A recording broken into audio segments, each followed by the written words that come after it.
Ассалаумағалейкум, тикток және инстаграм достарым. Сіздерге бір айтарым, мына қоғамда қазір белең алып тұрған бір оқиға бар. Менің парақшама, тикток парақшама және инстаграм парақшама тіркеп қойыңыздар. Қазір айтып берейін. Қазір қоғамда белең алып тұрған бұл оқиға, мына 16 жасқа кәмелетке толмаған, 16 жасқа толмаған тұлғалардың жыныстық қатынасқа түсуі. Мысалға, біздер ойлаймыз, қазақпыз ғой енді. Өздері келісті, болды, семья болып тұрып жатыр, жақсы. Қыз мысалға 15-те, әлі 16-ға толған жоқ, бала жақсы толды. 16-да, 17-де қыз жақсы көріп қалды, үйленді. Балдардың арасында жаңағы жыныстық қатынас болып қойды. Ондай жағдайда егер бала көтеріп қоятын болса, 16 жасқа толмаған адаммен жыныстық қатынаса болғаны үшін қылмыстық жауапкершілік бар. Қазақстан Республикасы қылмыстық кодексінің 122 бабында көрсетілген. 122 баппен қылмыстық жауапкершілікке тартады. Біздер ойлаймыз да, жаңағы болды, бұлар семья жақсы тұрып жатқан, енді онда ештеңе болмайды деп. Қылмыстық жауапкершілік жоқ деп ойлаймыз ғой. Мешітке апарады, тағы бірдеме қылады, неке отырғызады, алдына қазақ болғасы келіседі бір-бірімен. Бірақ ол бұлай емес, қылмыстық жауапкершілік болады. Сол себептен осы қоғамда белең алып тұрған мәселелердің бірі. Сол үшін айтарым сіздерге, қарындастарым бар, інілерім бар, жаңағы осы тиктокта отырған үлкен ағаларымыз бар, апаларымыз бар. Сол үшін 16-ға толмай жыныстық қатынасқа түсуге болмайды. Оны қалай біледі? Оны үйіне барып ешкім тексермейді, милиция барып. Енді жыныстық қатынасқа болып қойғаннан кейін ол табиғаттың заңы не істейді? Келін барып болашақ барады да больницаға қаралады. Больница тұрады да бірден полицияға соғады. Ол ар жазсын, бізде қазақтар түсінбей жатады. Неге ары жоқ қой, олар татуласты, тым жақсы семья ғой дейді. Оны заң түсінбейді. Оны факт бар ма? Болды, факт бар. Мысалы, 2 айлық, 3 айлық ішінде бала бар ма? Болды. Үстінен іс қозғайды да сотқа жіберетсін. Сосын ол бала 2 жыл, 3 жыл жаңағы заңда көрсетілген мерзімге шектеу алып шығады. Сол себептен жаңағы қыздарыңыз болса, ұлдарыңыз болса, мені тыңдап отқан болсаңдар, менің парақшама тіркеліп қойыңдар, осыны ескертіп қойыңдар. 16 жасқа толмаған адаммен жыныстық қатынасқа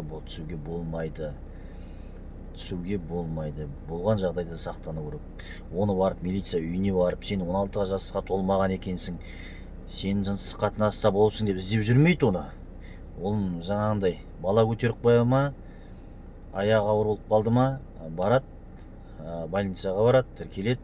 Сосын олар сразу бірден милицияға соғады, полицияға соғады. Сосын оны жаңағы кәмелетке толмаған инспекторлар келіп анықтап, ГОУ-да қалып барады, ары іс қозғалып сотқа кетеді. Жалпы негізі бұл заңға өзгерістер енгізу керек бір. Егер келісіліп семья болып тұрып кетіп жатқан жағдайда оларды негізі қылмыстық жауапкершіліктен босату керек деп ойлаймын, өз басым. Себебі осылай жасы кәмелетке 16 жасқа толмайда бір-бірімен қосылып, тым жақсы семья құрып тұрып жатқан қаншама семья бар. Бірақ баланың тағдырына, баланың жаңағы дерегіне сотталған туралы дерек ертең баздан сотталған туралы жұмысқа кіргенде де осындай пәленше статьямен, аты жаман осы статьяның, осындай статьямен жауапкершілікке тартылыпсың деп ертең шығып тұрады да. Мен енді осы деректі енді әуелі алда уақытта осы адвокаттық мансабымда бір осы деректі мәселені жоғарыға көтергім келеді. Жалпы негізі осы статьяға бір тармағына егер семья болып кеткен жағдайда, бір-бірімен құда жекжат тым жақсы тұрып жатқан жағдайда қылмыстық жауапкершіліктен босату керек деп ойлаймын. Ал жақсы, енді алдап жаңағындай бір алдап кетсе, өзара келіспей, онда қылмыстық жауапкершілікке тарту керек. Бірақ жаңағындай бір-бірімен құда түсіп, мешітке барып некелерін қидырып, араларында бала болып, семья болып тұрып жатса, оларды қылмыстық жауапкершіліктен босату керек деп ойлаймын. Сондай тармақ енгізу керек ішіне бір бөлек.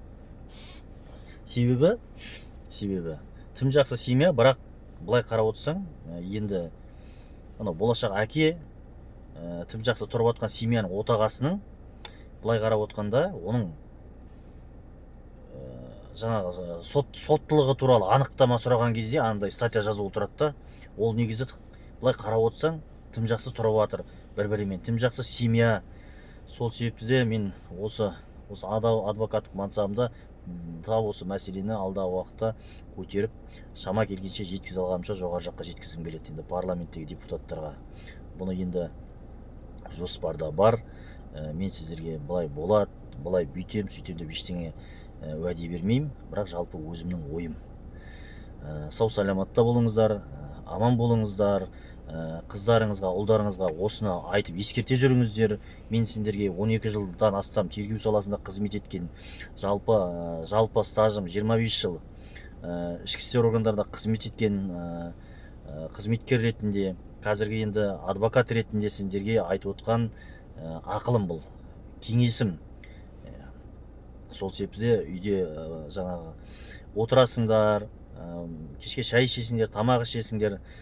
Жасы келіп қалған қыздарыңыз болса, ұлдарыңыз болса, осының бәрін ескертіп айта отырыңыздар. Құлағыңызға алтын сырға деп айтып отырсаңдар, бала да қыз да сақтанатын болады, бәрі де түсінетін болады.